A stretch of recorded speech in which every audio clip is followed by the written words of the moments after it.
کی ہے کہ ایک بندہ قبر دے اندر دفن کر دیتا گئے اللہ پاک نے حکم دیتے گئی کو 100 کوڑا ماریا ونجے ایک قبر اچ اللہ کی التجامہ کریں دا رہ گئے کوڑے کھٹا دیتے ونجن اللہ میرے عذاب اچ تخفیف کر دیتی ونجے حدیث ہے چاہے کہ 100 کوڑے دی معافی مل دی ایک کوڑا وال بچے اللہ دے فرشتے ہوئی کو قبر اچ کوڑا مارو جڑے ویلے قبر اچ کوڑا ماریا گئے حدیث چندے فم تالا قبر ہو نارا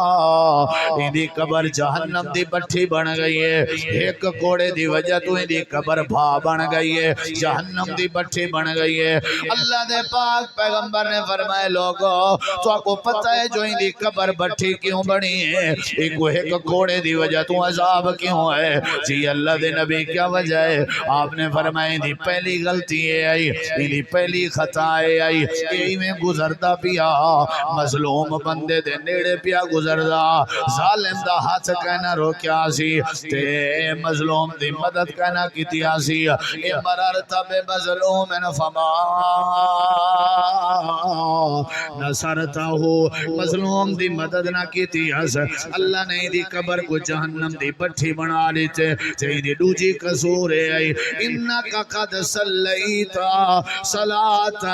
واحدتن بغیر طہورن اللہ دے نبی فرمائے او بندہ آئی جائیں ایک نماز پڑھی آئی زندگی اچ او جڑی نماز آئی او بغیر وضو دے پڑھ کھڑا وضو دی تیاری نہیں سکی تھی وضو دی جلدی نہیں سکی تھی وضو دا اہتمام نہیں سکی تھا اللہ پاک نے دی قبر بٹھی بنا چھوڑیے یعنی جیڑا بندہ وضو اچ نہ راوے تے وضو دے بغیر توڑے مسیح تے چی آیا کھڑا ہوئے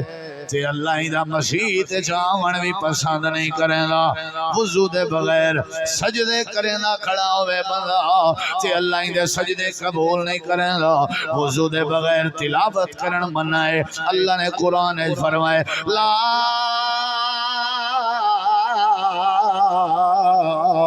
یمسو